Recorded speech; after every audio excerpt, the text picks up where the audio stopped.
Hello guys, तो आज finally आए हैं हमारे घर पे। ये किरण दीदी हैं और ये निशा दीदी हैं और ये हमारे बड़े भैया गोरख यादव हैं।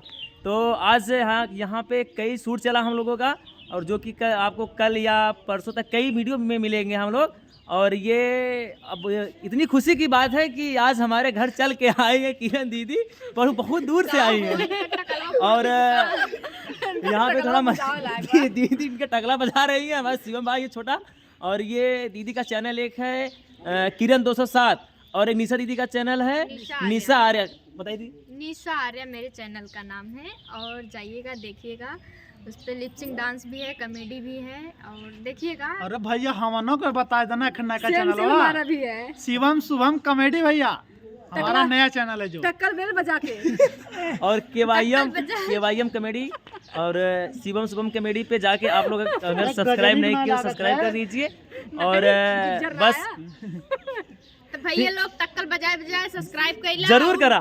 दीदी ने टकला बजाओ, कैसे बजाओ? अरे तबला समझे कुछ